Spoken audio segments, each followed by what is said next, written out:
I know you scared. Yeah, I do too. Yeah, if I were you. I know you scared. I do too. If I were you. You better bring your A game. Bring your A game. You better bring your A game. Bring your A game. You better bring your A game. Bring your A game. You better bring your A game. 'Cause all the girls go. You better bring your A game. Bring your A game. You better bring your A game. You better bring your A game.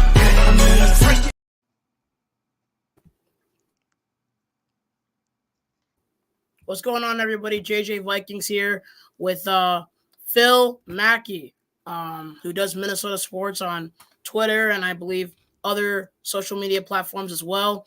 Welcome to the show, Phil. JJ, my friend, thank you for having me, man. Of course.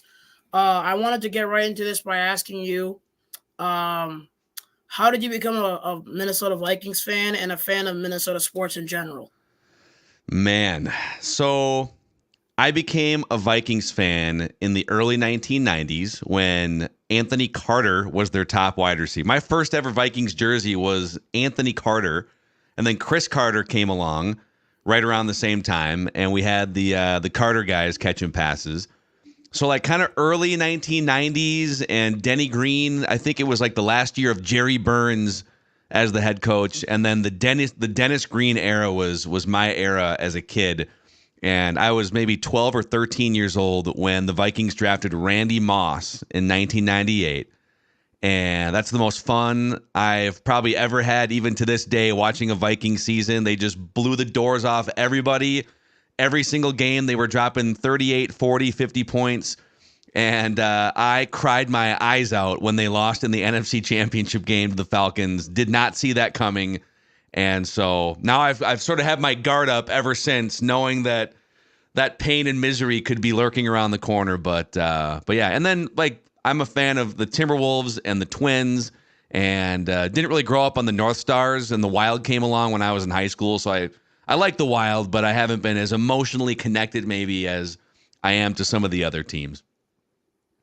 Wow, that's really cool about what you said about having your own kind of Vikings team, like the 1998 team, to really admire. For me, it was the 2017 Vikings. I was only 7 years old, and I got to experience a lot of blowouts, big points, and things like that. But also the 2017 season was also, it was like the opposite of the 98 season, where the 98 Vikings were just scoring 40 points. The 2017 Vikings were the best defense in the NFL. So you got to watch the opposing team struggle to kick a field goal. That was really fun. Yeah, that was absolutely fun. It was really fun seeing us be a dominant team. And in 2017, I loved Case Keenum, Stephon Diggs, Adam Thielen, Jarius Wright, Kyle Rudolph, Danielle Hunter, Everson Griffin, Anthony Barr, Brian Robinson, lots of great players. But I also had to experience us losing in an NFC Championship game by coincidence against the Eagles, 38-7, and I watched all of that. 7-year-old me had to watch all of that.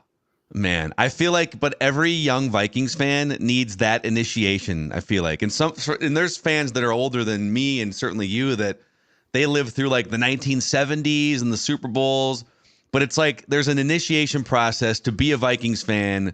You have to suffer a devastating heartbreak in the NFC Championship game or the Super Bowl, and then you're part of the club going forward. Yeah, it kind of gives you that for some reason in a weird way. The heartbreak kind of gives you that that decision, like, okay, I'm gonna be a Vikings fan from now on. Yeah. Like it's always the heartbreak. Yeah. And it's like, it's if you were to, this is the thing, like, not to make fun. There's a generation of Patriots fans that just kind of were born into a dynasty.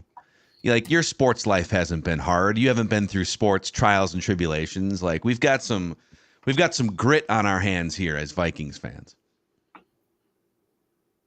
Yeah, I agree. We've had to go through a lot as Vikings fans for sure.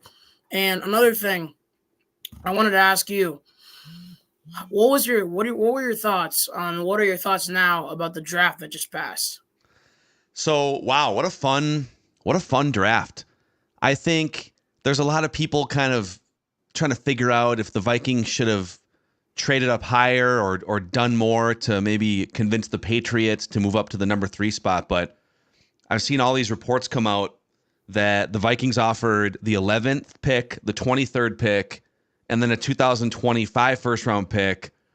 And the Patriots said no. And the Vikings were asking for like maybe a 5th round pick back or something. But I can't really blame the Vikings for drawing a line somewhere. Maybe they had Drake May number 1 on their board of available quarterbacks, but at some point you can't just trade away 4 or 5 first round picks if you like JJ McCarthy and if you like Bo Nix. And there's been some reports that they liked all of the quarterbacks that were available. So the fact that they got JJ McCarthy, who they love, and then they wind up getting maybe the best defensive player. I mean, if you look at like the mock draft the last 3 months, JJ, Dallas Turner was one of the highest graded defensive players.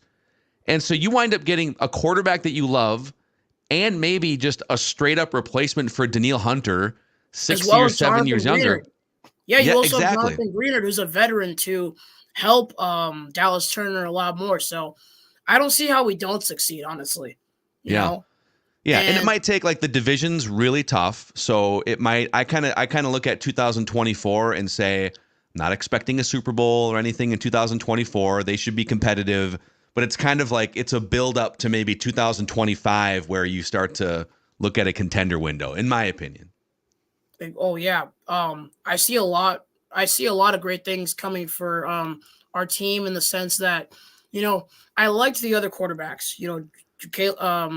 I kind of stopped liking Caleb Williams when I found out more about him, but Jaden Daniels, Drake May, those are all really good guys. Those guys are a breath of fresh air. But there's something about JJ McCarthy in Minnesota that just, the second we drafted him, I felt a connection. Like I felt a connection between him and us. And Paul Allen said it himself. JJ McCarthy's a big hockey guy too. So Minnesota was the right state for him. And another thing, I love the fact that, we have we really put together a great team where we have all the talented rookies and also the veterans who are talented at that same position, but can also help the young rookies to kind of progress and get better and better at what they do. So I really admire what the Vikings front office has been putting together and what they can still put together. Now, imagine if we go out into free agency and go get a guy like Xavier Howard or one of those corners that can still play at a high level who already knows Brian Flores, So I don't think that their work is done yet. I think they can still get a few guys in free agency, but I'm really excited about the future and about what's ahead. And I wanted to ask you as well, what is your what offseason move in free agency or offseason move in general do you want the Vikings to make the most? So you brought up Xavier Howard's name, and I'm glad you clarified. He's still out there, right? He's still a free agent who's sitting out there. I don't think he's the same cornerback that he was maybe like 4 years ago or 3 years ago, but he knows Brian Flores' system. He might, people thought Patrick Peterson was kind of cooked when the Vikings brought him in a few years ago, and he could still play. So I kind of like that idea. It kind of feels like they still need a number 3 wide receiver. I've seen some talk about Boyd from Cincinnati. I don't know if the Vikings are going to wind up signing a 3rd wide receiver or maybe if they just lean on some of the young guys that are on the roster. But I kind of like the Xavier Howard idea that you brought up. That would be not as like a shutdown guy that he was a few years ago. So we have to temper expectations, but just another good veteran in the room who understands the system for sure. And can help the younger corners like Kyrie Jackson that we just picked up. Yeah. And now imagine a duo like Byron Murphy and Xavier Howard, not the worst duo in the world. And we were saying about Patrick Peterson, when we signed him on, everyone thought that he was like, oh, he's old, he's gassed, he's not going to be able to play. He went toe-to-toe with Tyreek Hill and Jalen Waddle, and he didn't exactly get burnt that much. Yeah. Back in week 6 of 2022, when the Vikings played Miami. I mean, Tua wasn't playing, but Patrick Peterson still did a good job guarding, their star wide receivers, and that's the best part about it. And I also wanted to say that I do believe that, considering the players, the coaches, the talent that we have, I see us making the playoffs this season in Ooh, 2024. I I see it like that happening. take. Yeah, I like I that really take. do.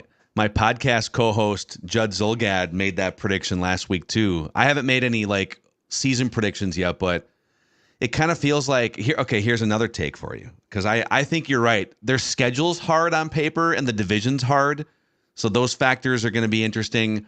And then they lose a home game to London. So one of the home games they would have had at US Bank Stadium is going to be played in London. So there's like some schedule things that make me nervous, but I think you're right. They're going to compete for a playoff spot. And I think they compete for a playoff spot with Sam Darnold or JJ McCarthy playing quarterback, because I think this is such a great offensive car to drive, so to speak, with Kevin O'Connell, the wide receivers. I think Jefferson's going to sign a contract extension at some point between now and training camp. So I don't know, maybe I'm just being a homer here, but I think there's a good chance that Sam Darnold could start the first part of the year and look really good and maybe look the best he's looked, or JJ McCarthy could slide in whenever he's ready, and they got weapons all over the place. So yeah, they're going to be competitive. Totally agree with you. Yeah. And if I'm being real honest, I do not see Sam Darnold beating out JJ McCarthy. I just don't see it right now. Because, what a player. And a guy who won lots of things in college, and, he was able to get his number 9 jersey back. And, 9, bigger number than 8. I think I see him winning a Super Bowl in Minnesota. Maybe not in his first year, maybe not even in the first 3 years, but we just got to trust the process, keep building a team around him, keep the head coach that appreciates him, and just let it happen. Let it flow. Yeah. And, imagine like the time that our offense finally starts clicking and the new guys don't have to, learn as much anymore because of how much they've mastered the team. At that time, I think we're going to be really, really good. And right now, there's not really a specific telling of what's going to happen, but I say we trust the process, 100%. We trust the process. Yeah. And what happens, JJ, is throughout the course of, the last 10, 15 years, there's certain quarterbacks that get drafted, probably like half the quarterbacks that get drafted, maybe more, don't really pan out. And we look at those quarterbacks and say, like, that guy's a bust. And Sam Darnold's a good example. You say, oh, he was a bust with the Jets. Well, part of the reason Darnold was a bust with the Jets is because he didn't have nearly the weapons or the infrastructure. His number one receiver his rookie year was Robbie Chosen, who most people would have to Google and figure out who's Robbie Chosen. And so I would argue that he never got a chance in the first place, and he's kind of broken because of it. But JJ McCarthy, he gets swooped up by Justin Jefferson, Jordan Addison, TJ Hawkinson, 2 of the best offensive tackles in the NFL. A defense that was, 15th in the league and maybe getting better in terms of points allowed, so you don't have to score 30 points to win a football game. And so I think the fate of young quarterbacks is determined so much by what's around them. And the Vikings have a situation where they're not asking JJ McCarthy to save their bad franchise. They're saying, come on in here. We got some good stuff already. We've got a nice fully furnished apartment for you, and you can just take your time. Whereas maybe the Patriots, who drafted Drake May, they might put him in a spot that he's not ready for because they don't have great weapons. They have a first-year defensive head coach. And I just worry that Drake May might not have a chance out of the gate like J.J. McCarthy does here with the Vikings. I totally agree. We're not asking J.J. McCarthy to be Superman. We're not. We're just saying, hey, come in here, come work with the already skilled players that are your teammates now. You have a head coach that appreciates you, that knows that you are who you are, and that believes in you. I think that, as long as Kevin O'Connell and JJ McCarthy get along, which they obviously will. JJ McCarthy said it himself. He'd run through a brick wall for Kevin O'Connell. That was pretty much him asking the Vikings out. He was asking to be a Viking. Yeah. So I think that now that he is a Viking, and now that he does have all the great weapons to throw to, Justin Jefferson, Jordan Addison, TJ Hawkinson, he doesn't have to get put in that situation where he has to be Superman and save the franchise, because we already have all these other players that will help us do that. Because that's what I love about our general manager. Like, he will never put a quarterback in a position where they have to save the entire team. Like, he'll build a team around a quarterback, and that's what I love the most about our front office. Yeah. And now, this is what I used to complain about all the time when Kirk Cousins was here. I mean, Cousins was one of the top 10 to 12 quarterbacks in the league for pretty much the whole 6 years, but he made a lot more money, and this is a salary cap league. So it's just harder to build a great team around a quarterback that's making, 15 to 20% of your salary cap. And that's the beauty of the JJ McCarthy pick, is he's not going to be expensive for like 5 more years. And so you can afford to pay Justin Jefferson. You can afford to pay, a defensive tackle in free agency next year. Christian Darrisaw is going to need a contract at some point. You can keep all those guys in-house while your quarterback is relatively inexpensive in NFL economics anyways. I agree. And I wanted to ask you this, did you ever like Kirk Cousins during his time with the Vikings? Were you a Kirk fan? So, man, I like Kirk as a human. I like Kirk as a father and as a husband and as one of the 10 to 12 best quarterbacks in the world. But he did frustrate me a lot over his 6 years, where just like big moments would pop up and it'd be 4th and 8 with the season on the line and he would throw a check down or what have you. And so he frustrated me quite a bit. But I also tip my cap, man, because he was a 4th round pick. He was drafted to be a backup to RG3 10 plus years ago, and he has gotten every single ounce of ability and money and everything out of his frame. And so I don't think anyone expected Kirk Cousins when he was in high school or college to be one of the most successful quarterbacks in the world 10 or 15 years later. I think my frustration, JJ, has been he was kind of signed 6 years ago to be the final piece to a Super Bowl championship after the 2017 season that you grew up on. And they only won one playoff game in those 6 years. Is all of that his fault? Certainly not. And I've probably been harder on him on Twitter and YouTube and podcasts than some other people. But I hope he does great. It's kind of tough now that they drafted Michael Penix in Atlanta, that Kirk kind of feels like he signed up for something that wasn't the case. But I hope he wins games in Atlanta, and I hope he finishes his career healthy and strong. Okay, the thing with Kirk, I really appreciated Kirk, but 7-year-old me was kind of confused when we got him. I wanted Case Keenum back. He was my real idol when I was 7 years old. And also, I like Kirk. I do. He's a great father, a great human.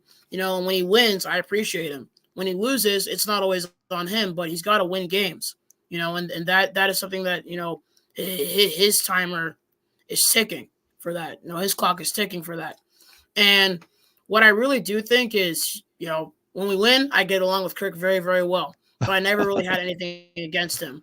Yeah. But he took more money to go to Atlanta rather than try and win one more time with us, right? And now he's upset about Michael Penix. Well, instead of being upset, just play better than him so you can beat him out for the season.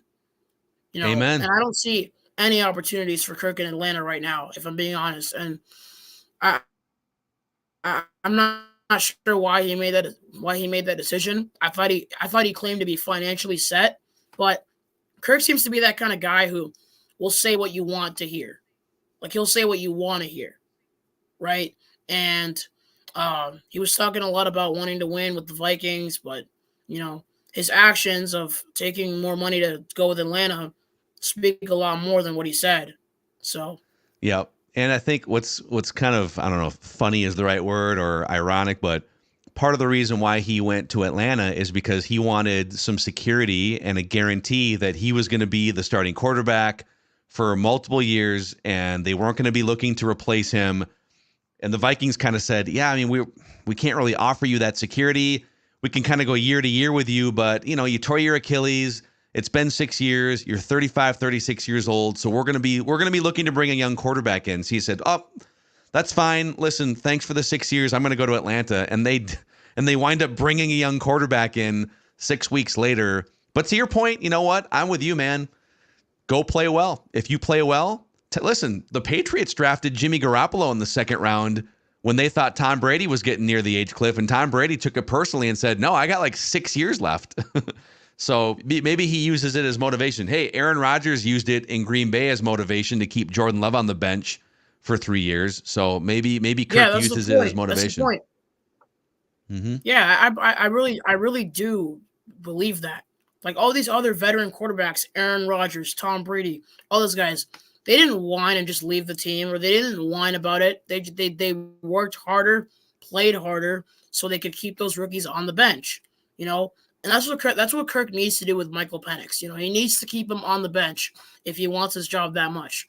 But Kirk sometimes has to understand he's not always going to be the main character. He's an older quarterback coming off an Achilles injury. He's not going to be playing at the highest level that he's played at, with his injury.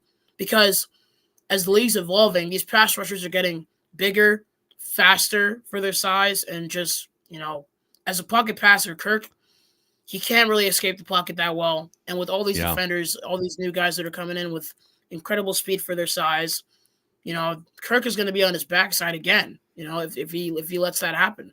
Mm-hmm. Mm-hmm. By the way, hey, you brought up Mike Zimmer just on accident a few minutes ago. Mike Zimmer is the defensive coordinator for the Dallas Cowboys, and they play the Falcons this season. We don't know what week because the schedule doesn't come out, but Mike Zimmer and Kirk Cousins didn't exactly see eye to eye in their time together, and I wonder if that's a game that both those guys are circling on their schedule when they face each other for the first time. Yeah, I definitely think they've got that circled on the calendar. But what I do think is I like the way I hope I'm going to like the way our schedule is going to be. I hope our week 1 game will be like a Sunday night Vikings-Falcons game. Kirk Cousins returns to Minnesota to start against the Vikings. And J.J. McCarthy throws for 350, 3 touchdowns. Meanwhile, we sack Kirk like 20 times. Oh, man. Do you get fired up when you hear that Sunday night football music like I do? Just pumping through. Yep. That would be so much fun. Vikings, Falcons, Sunday night, open the season. I think you're on to something. You have no idea how much 10-year-old me would stay up and watch Sunday night football. Sunday night football was like my cue to have some pizza, maybe even a soda, and just sit down and watch some football. Back in the 2020 season, my dad would always make pizza, and we'd sit down and watch Sunday night football. What Chris Collinsworth sliding in for the pregame address.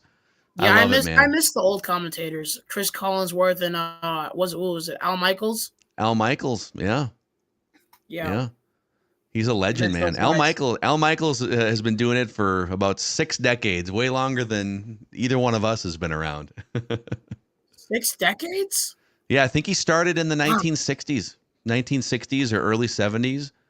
Yeah, his first real famous call was the 1980 Winter Olympic Games when the United States team beat Russia, the Miracle on Ice. Do you believe in miracles was his, and that was in 1980.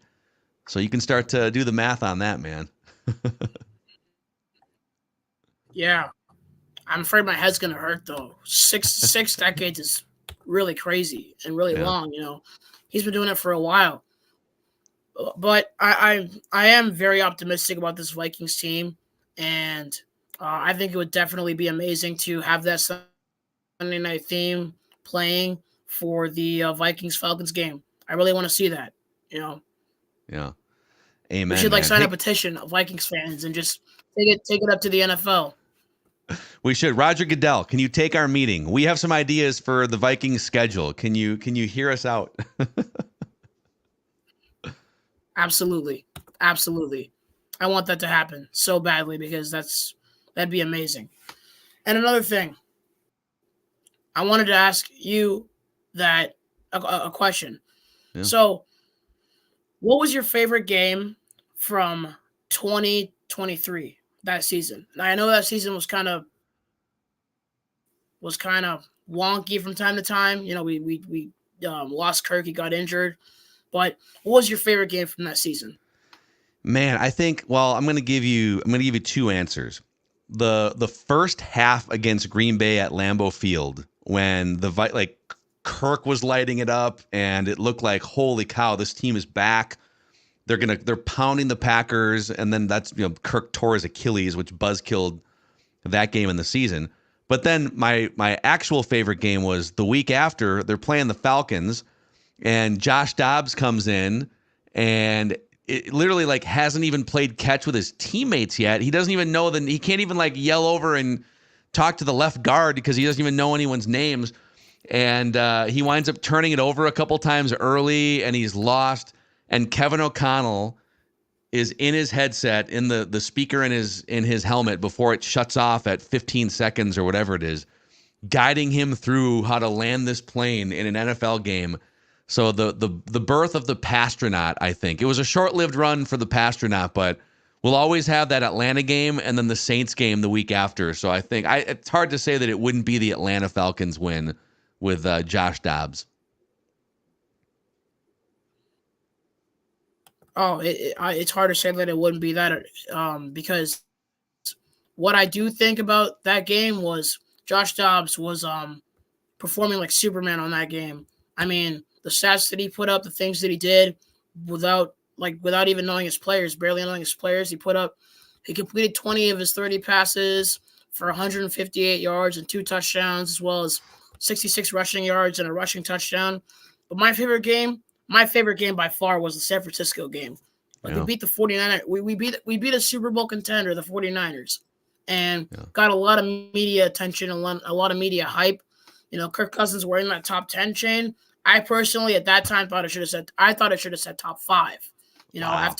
After what happened against San Francisco, Jordan Addison ripping the ball out of Charvarius Ward's hands and just playing like a dog, starting like I saw Jordan Addison in that game, and I was like, holy cow! Like he looked like a wide receiver 1 to me. And the time that he stepped on, that he stepped up, couldn't have been any better of a time. So that was really exciting. Wait though, we're forgetting about maybe the best game of the year though, JJ. What about the 3-0 win over the Raiders? What about that exciting game? Oh wow, that game was thrilling, so thrilling. Like I stayed up the entire time, like it really excited me so much. Now that was so boring.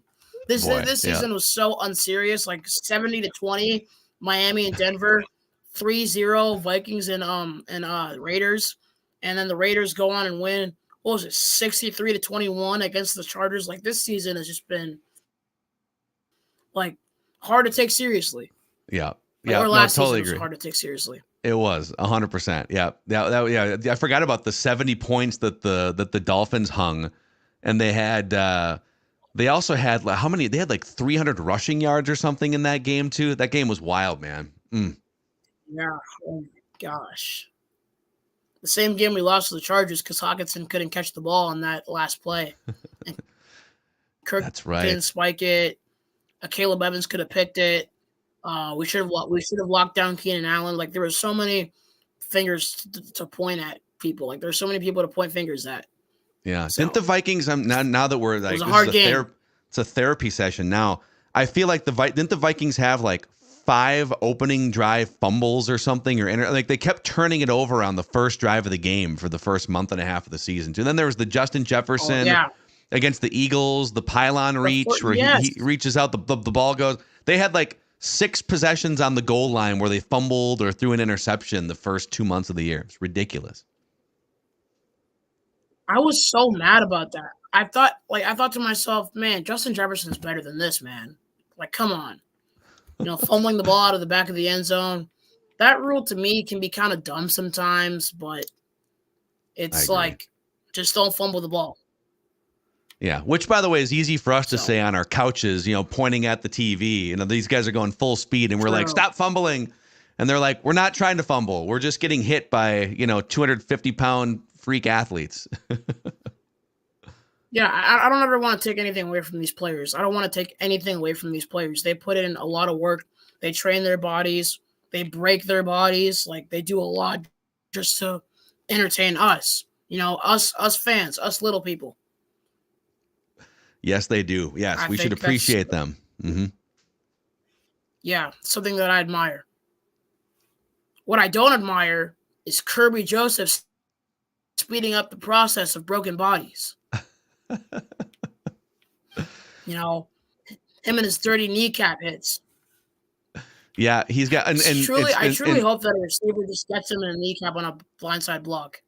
And TJ Hawkinson has said what a lot of players say, that they'd rather get hit in the head than get hit in the knee because they can come back quicker from a concussion, even though there's long-term ramifications than like the 9 to 12 month rehab process. But yeah, that's tough, man, when you have guys, but the defensive players are going to tell you, well, we can't hit them high. So, where do you want us to aim for a small section of their torso? And the answer is, well, yeah, I guess that's the best place to hit somebody. It's hard for defensive players, but yeah, Kirby Joseph looks like he was taking it a little too far a couple times last year. Yeah, Josh Metellus was really mad about the rule change about. I don't know if he was like really, really mad, like livid, but I do know that he wasn't too happy about it because he claimed that it was too hard for defensive players, and that's a rule that it's beyond the players. It's I don't know. It's a really offensive happy league these days, and that can make it really hard for the players that really need to make tackles. Yeah. And if you're going up against a guy like Derrick Henry, you kind of have to take him down by the hip, like sort of like a spin around hip drop tackle. But if you're going to remove that, then how are you going to bring down Derrick Henry? If you're an average, let's say 180, 190 defensive back, like a corner or safety, and Derrick Henry's running straight at you, how are you supposed to hit him? I mean, if you hit him high, you can say bye-bye. He'll just shove you right out of the way with his gigantic forearm, or if you go down low, who knows? His kneecaps or his thighs might crush your face. Yeah. But what I do think about this rule change is it's too much of a disadvantage for the defense, too much of an advantage for the offense. I've seen lots of really, really dumb, unnecessary roughness calls, roughing the passer calls, really terrible. Yeah, I think it is harder for the defense, and increasingly the NFL understands that offense generates more fan interest. Look how many millions of people play fantasy football. They want to be counting their offensive stats when they watch Sunday Night Football and Monday Night Football. But yeah, at the end of the day, if you're, like you said, if you're a 195-pound defensive back and Derrick Henry is barreling down on you with those gigantic legs, what do, man? I guess you just jump down on the ground and hope he trips over you or falls out of bounds or something. I guess that's the strategy. I guess. I mean, if he's running towards the sideline, you could push him out of bounds. I mean, the sideline can also be a great 12 defender at times. But I just think that, once again, too much of a disadvantage for the defense, and the NFL is not letting football be football. These guys signed up for full physical contact, and they're not letting that happen. It has to happen because fantasy football, PFF, all these statistics and analytics people have just taken over the game too much and making it and have made it less like football. Because football back then, I mean, do you really think that a guy like Ray Lewis or any of the Purple People Eaters could play in today's NFL? It'd be hard. Yeah, it would. I mean, they'd have to tone it way down. It's funny you asked me about like earlier the first time I became a Vikings fan. I remember when I was a kid. So I'm what am I doing them? I'm like 20 years older than you. 20 a little like so I'm like a generation older than you are. And so when I was a kid, there was a video that came out called NFL's Greatest Hits. And you can find it on YouTube. I've seen it. It's like an hour-long highlight video of the NFL's greatest defensive hits of like the 1980s and early 90s. It is violent. I mean, it's like quarterbacks dropping back and getting clubbed upside the helmet and guys just getting crunched in the air. And then ESPN, I think this was probably a little bit before your time, JJ, but now they have a segment on the Monday Night Countdown show with Randy Moss called You Got Mossed, and it shows you the offensive, like the big catches from the receivers. And about 15 years ago, before You Got Mossed, they had a segment called Jacked Up. And it was literally just like the biggest bone-crushing hits of the week across the NFL. And the league, in an effort to not highlight those hits, told ESPN, why don't we put an end to this segment so we aren't highlighting guys getting concussions every single week. It's amazing how much the league has changed, I guess, is my point. Don't you miss the times when a receiver running a slant route was a death wish? A little bit. Those days? Yeah. And a little bit. I remember, I can't unsee this one hit. It's a guy, it's a receiver. He's diving for the ball, and as he dives off the ground, he gets smacked backwards. That I can't unsee. It looks so violent, so gruesome, just so brutal. Yeah. But it's what the NFL is supposed to be. And they're changing it way too much. All these, like all the hits that were normal back then would all be penalties today, without a doubt. Yeah. Yep. No, it's a different game, and I don't think it's going to go back to something more violent. Unfortunately, for people that would like a little bit more rough and tumble in there.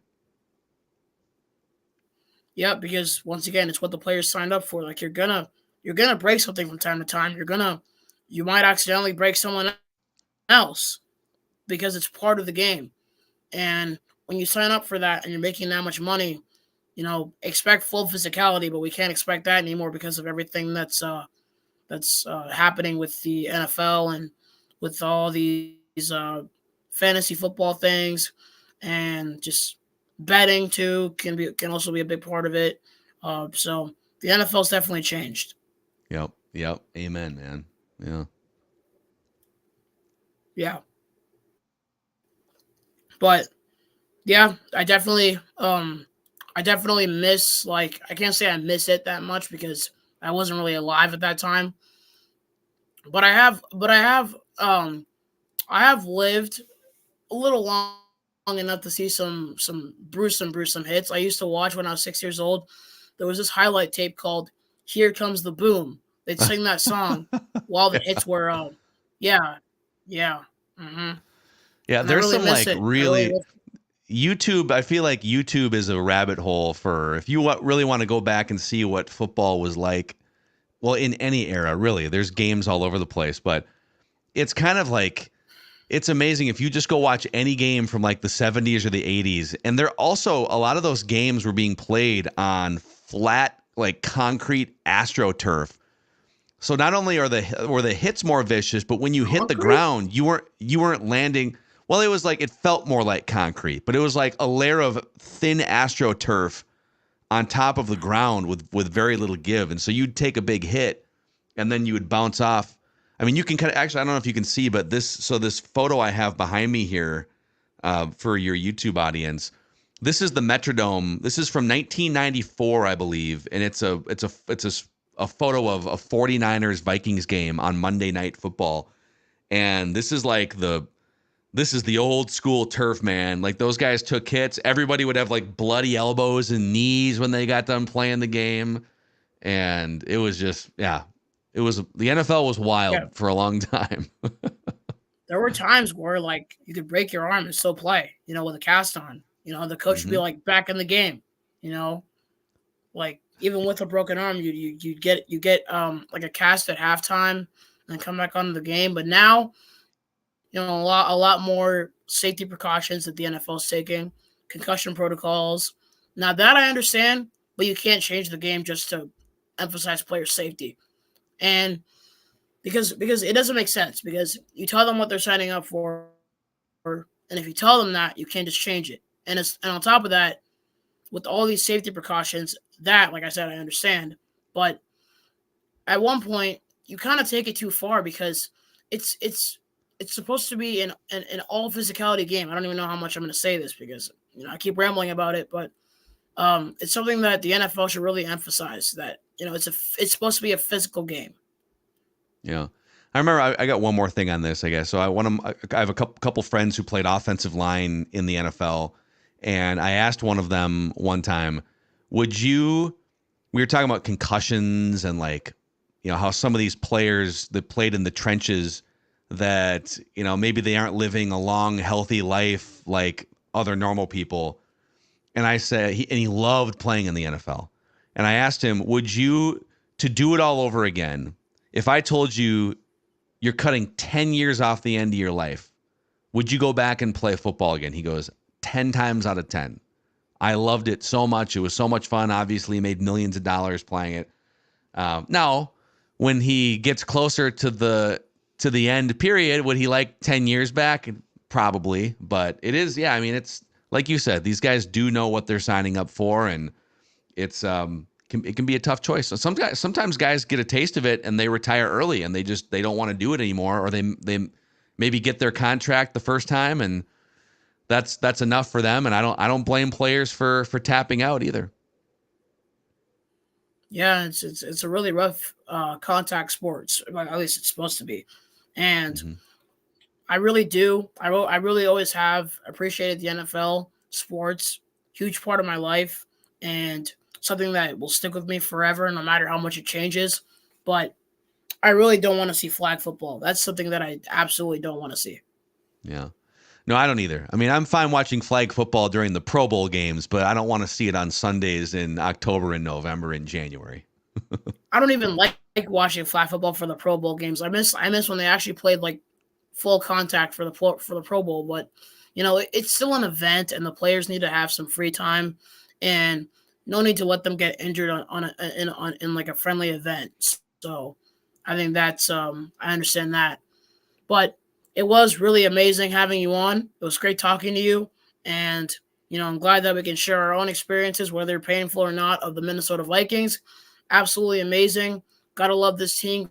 Gotta love this franchise. We have the best team name in the NFL, too. Yeah. Oh, totally agree. And I know I follow you on Twitter and I see you rocking the podcast and YouTube. And I know that you've put it out there that you want to do this for a living when you get older and maybe work for the Vikings or some other media platform. And I say, keep going, dude. Keep creating content every single day or as many days as you can, and keep looking to entertain people, inform people, and building that community on your microphone, man. Keep doing it. Well, yeah, thank you so much. It's great advice. I've been getting lots of great advice from lots of great people, and really appreciate the advice that you're giving me too. I'll take whatever's needed, whatever I can to improve my future. And thank you for being a pretty good part of that. Yeah, you got it, JJ. Yeah, but thank you guys for watching. Skull Vikings. This is Phil Mackey. You work at the Purple Daily, right? Or is it something? Yeah, man. Or is it Score North? Yep. So Score North is our media company, and then Purple Daily is our flagship podcast. We have 5 or 6 podcasts, and Purple Daily is our main podcast, talking Vikings literally every day, 365 days a year. So it's been a fun month so far here with the draft, and looking forward to the 2024 season, man. I can't wait to see our team succeed. But anyways, thanks for watching, guys, and Skull Vikings.